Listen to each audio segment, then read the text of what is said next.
Good morning, everybody. Welcome into another pre-market live stream here with the Everyday Growth Advisors. I hope you are having a good morning, evening, wherever you are. Welcome in again, EGA fam, EGA tribe. Last week was a bit of a lackluster week. We didn't really see much action, but this week is gonna make up for it and more. Brace yourself for impact, because we are about to take this space shuttle either up into the stratosphere or down into the floor moon.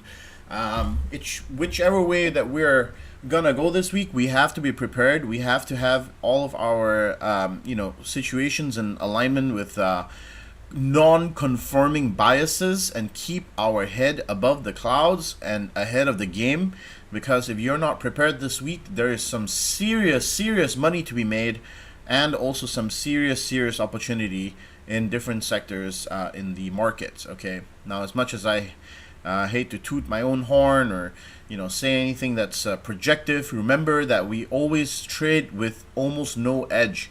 Our main edge and focus is risk management, nothing else, right? We don't profess to know anything about the markets or the future of the markets. You can't predict where the market's going to be in the next 1, 2, 5, 10 years from now. But what you can do is control your risk, your exposure to the market, and where you are exposing yourself to the market, okay?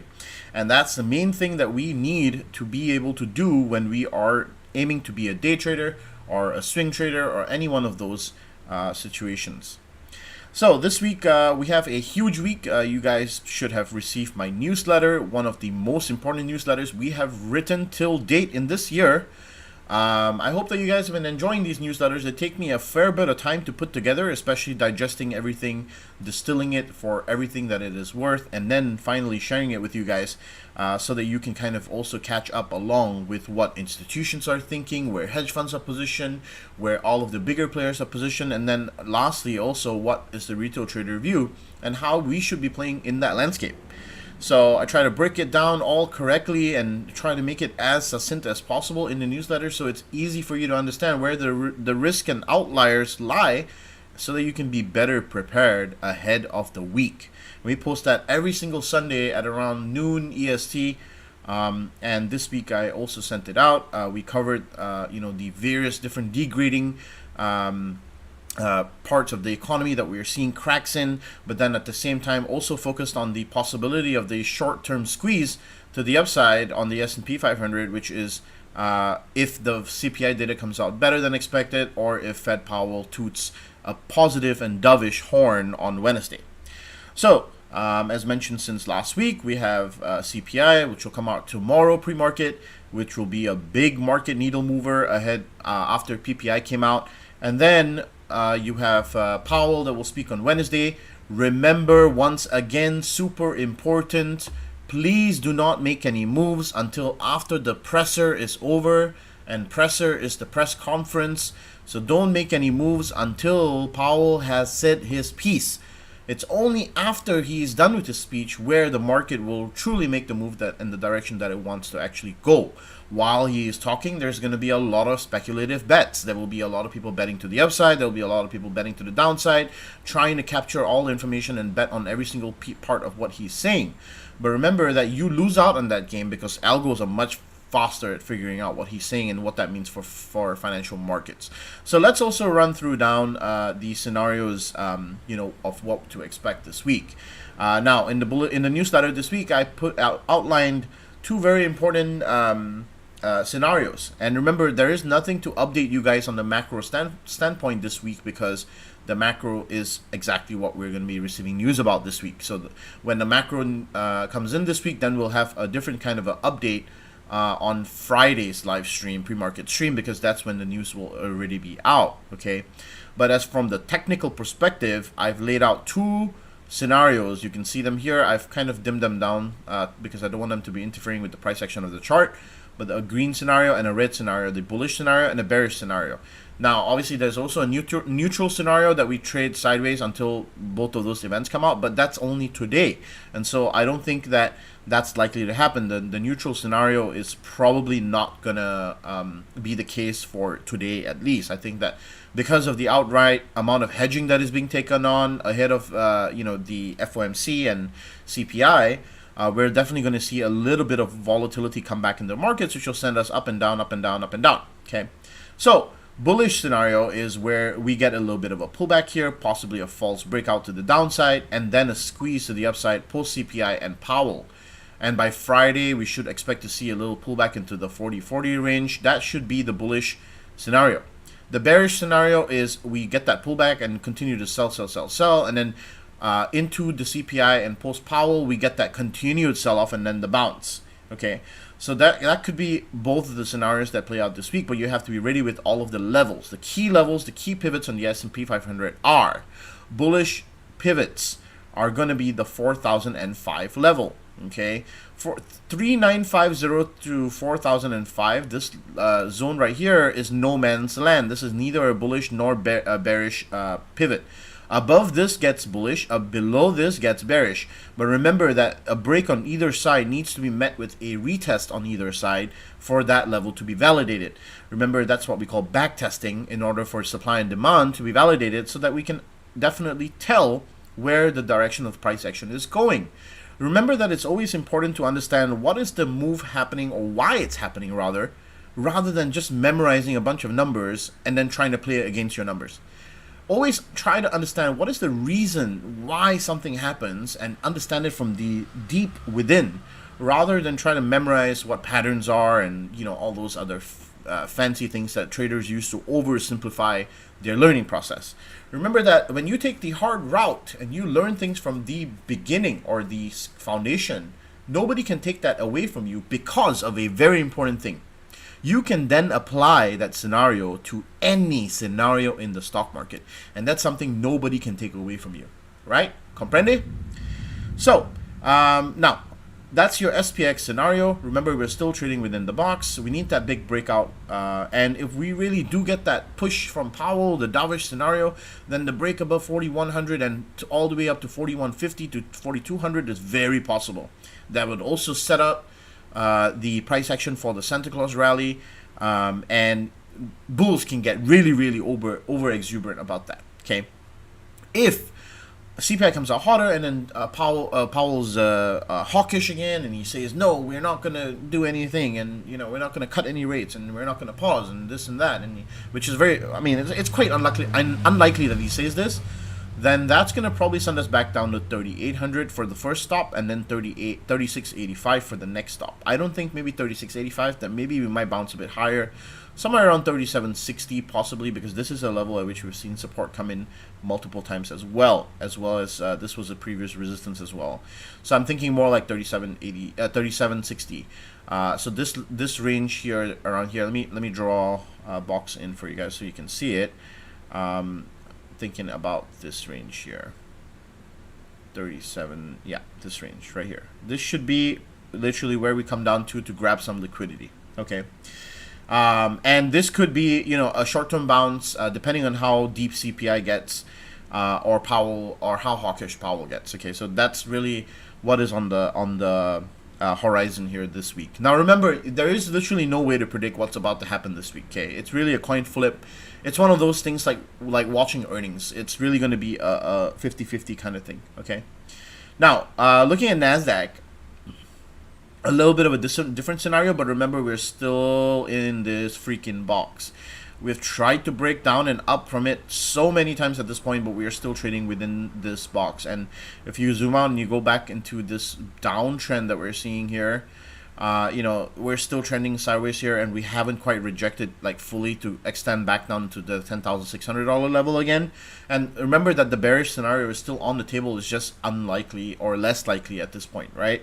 According to the macro situation, right? If CPI comes out cooler than expected, and really shows that inflation is behind us, then we will see tech start to come back with a vengeance.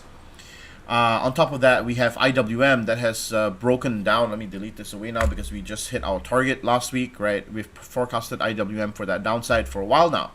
And now that it hit the 23.6, it needs to go back down to 174 to retest that downside, which is a really interesting development on IWM here, because if IWM loses momentum and really starts to pivot to the downside here without bouncing, then that's going to cause a bit of pain in the S&P 500 as well, because remember, small mid caps also make up the S&P 500, okay, some of them at least.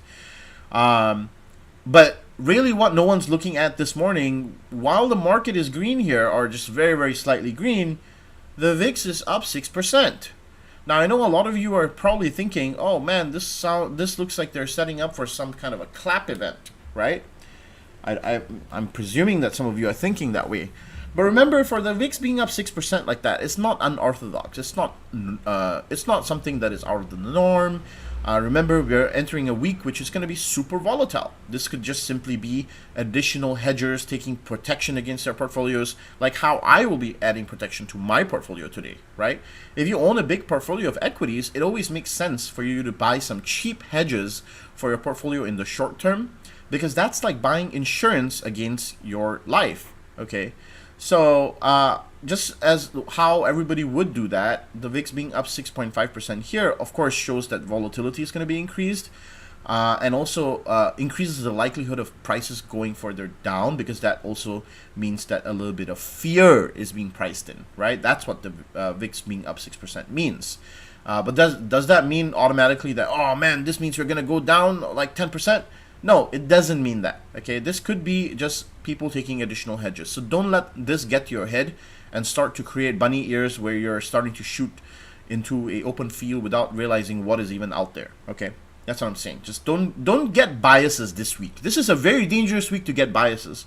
And if you do have a bias, seriously, check it in at the door before you start your trading session, because that's really gonna kill you. I'm telling you. Like, this week you have to be non-emotional and non-biased, because whichever way the water is gonna flow, get ready to roll and roll and roll. Okay.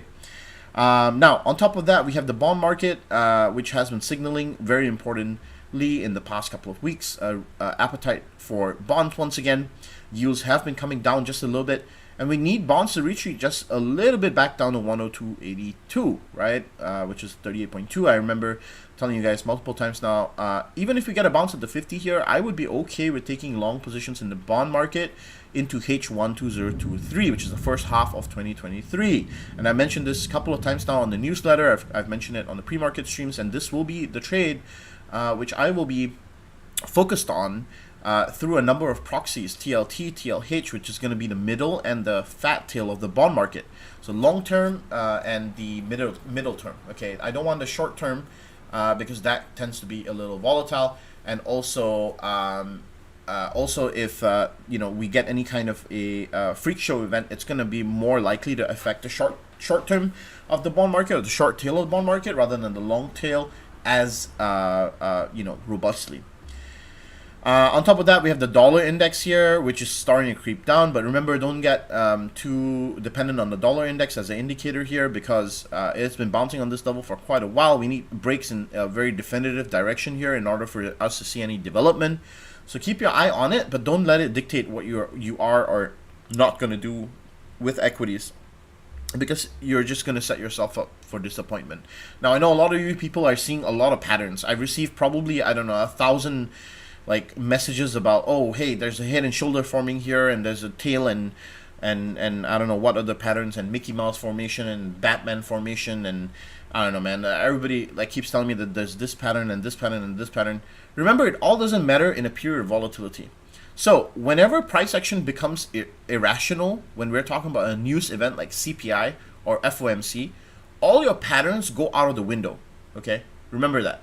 So your Batman formation, your Mickey Mouse formation, your I don't know, Burger King formation, your McDonald's formation, your W formation, your diamond formation, whatever formations that you think of, throw them all out of the window this week. Yes, it would be helpful in individual stocks, but not in the indices, is what I'm saying.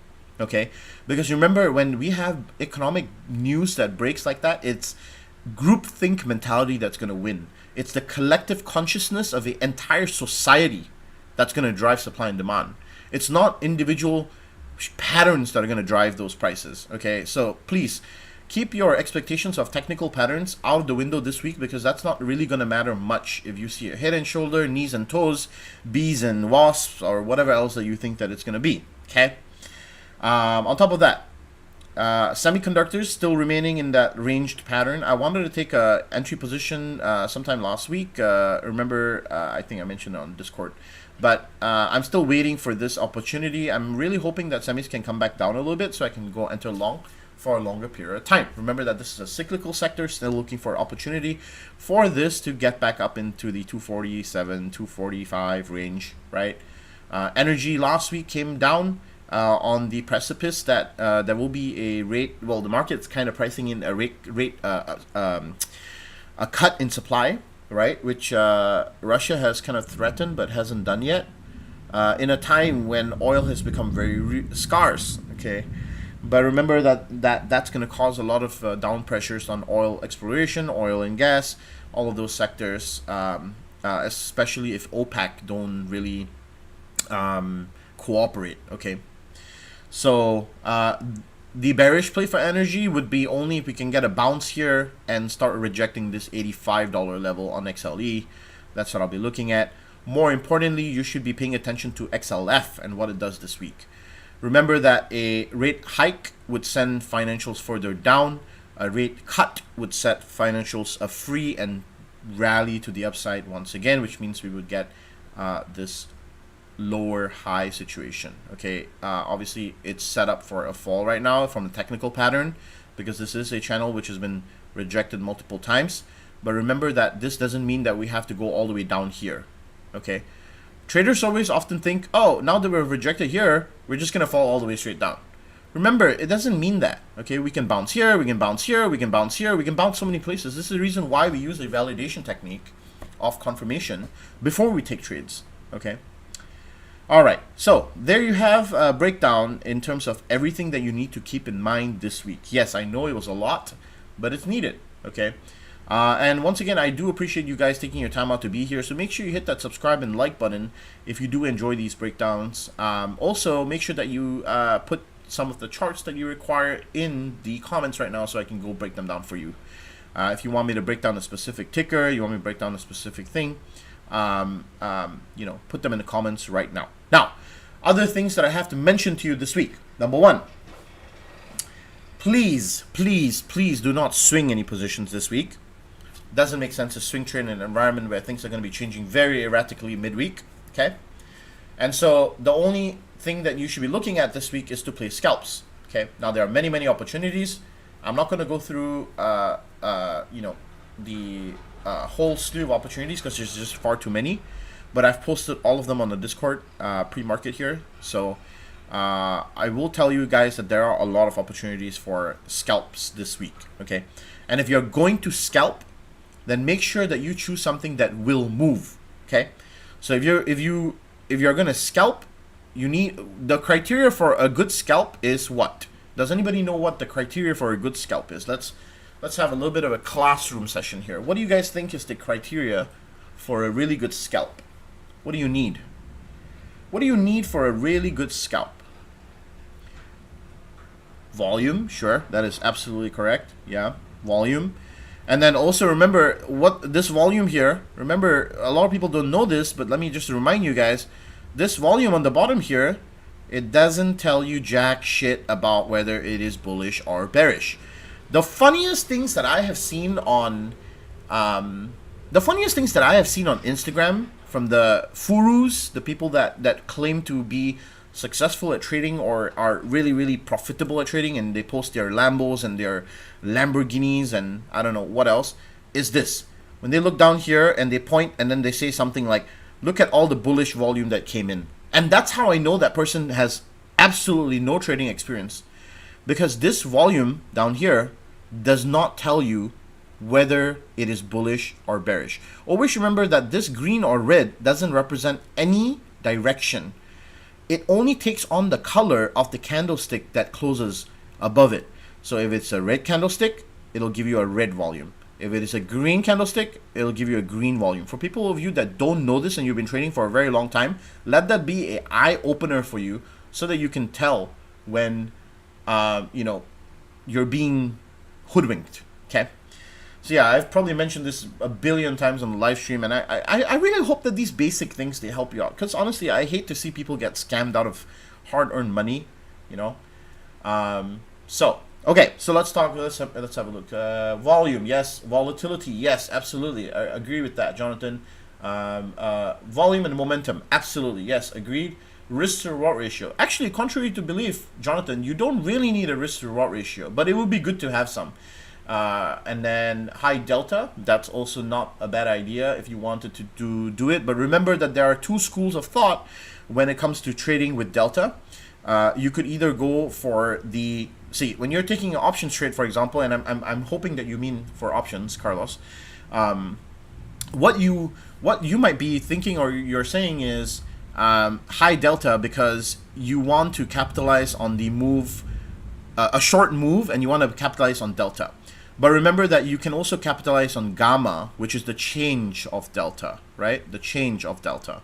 So when we are talking about a move for a scalp, it really depends on what strikes are available to you. So let me give you an example sometimes. And this is a common trader mistake. I've mentioned this, I don't know how many times now, a billion times, I think. Okay, so let's look at this opportunity this week. Okay, Apple, right? Apple is one of the really good opportunities this week for a scalp. Okay, so we have it forming a pennant right here. Now, as I told you guys, don't focus too much on the patterns this week, but just Apple happens to be in a pennant. Okay, just know that. But what does a pennant actually mean? A pennant actually means that the price action is being squeezed into a focal point, right? What is the bottom trend line represent? This represents buyers squeezing the price to the upside. What does the top trend line represent?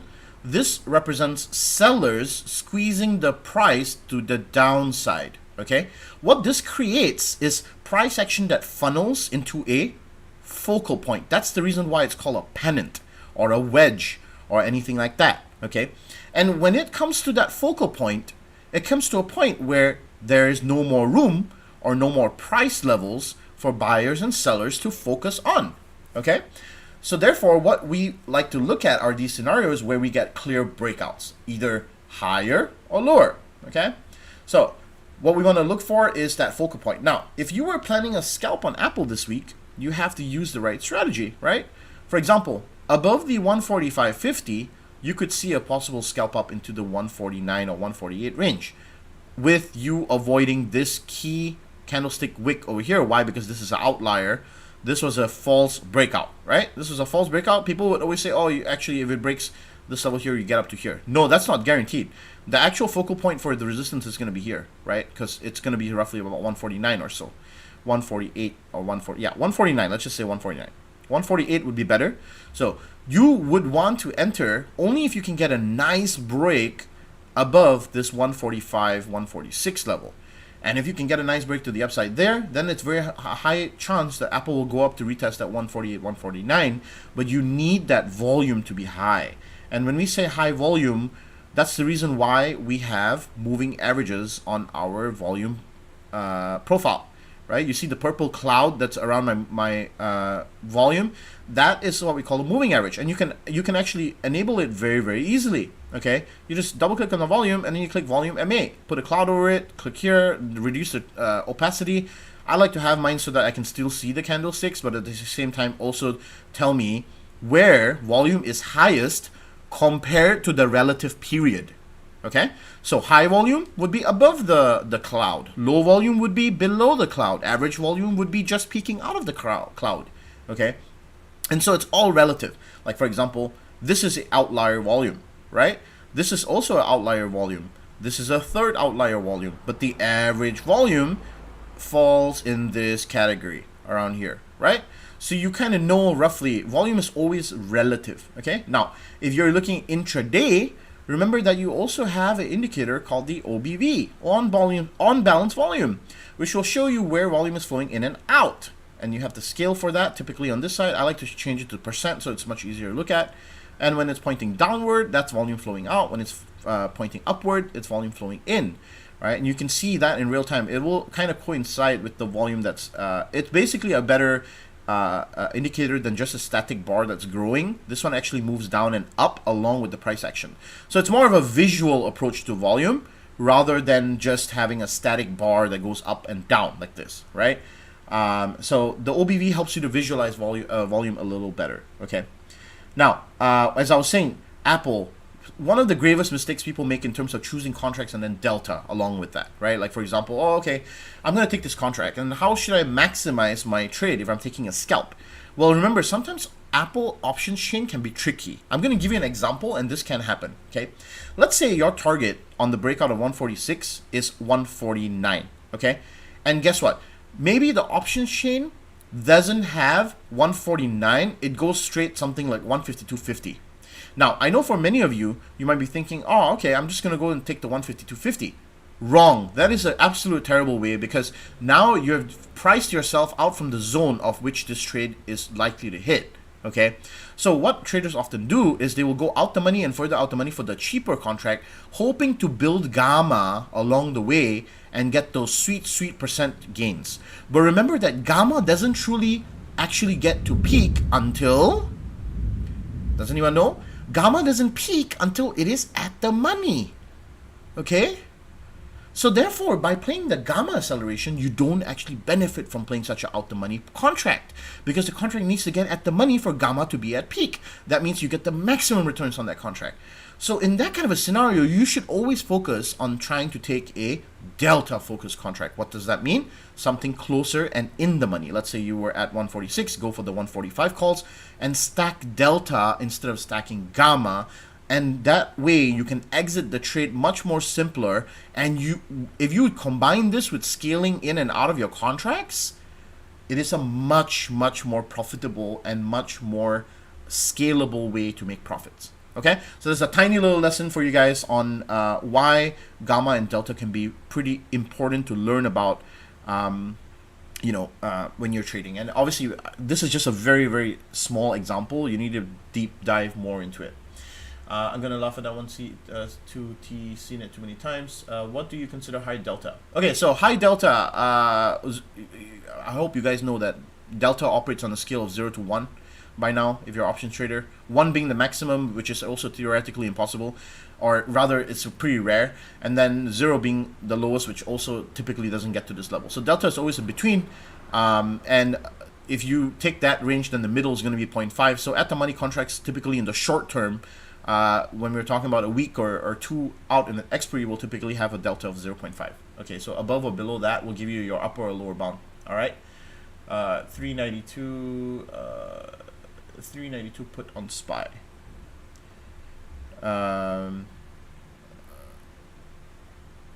I think you mean that for scalping to the downside, maybe. Yeah, I'm gonna personally stay out until market picks a direction.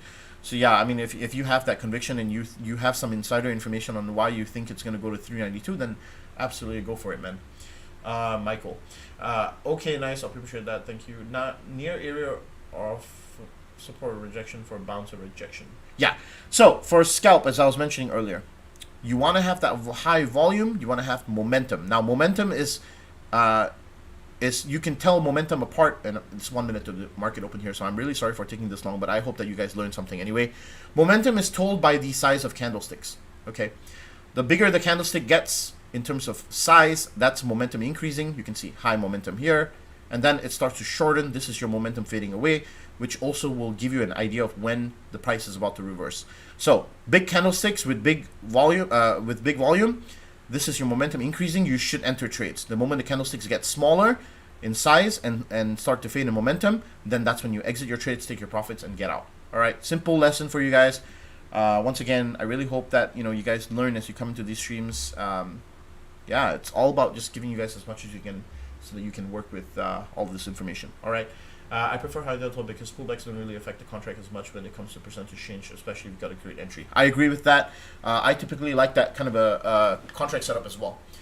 All right, guys, 1 minute to the open. I'm going to go get set up here and I'm going to go trade with the team on Discord live. I hope you guys have a great trading session today, guys.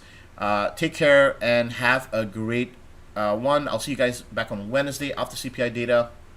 And yeah, be safe out there. Please don't overassign risk. And yeah, peace out, guys. Take care.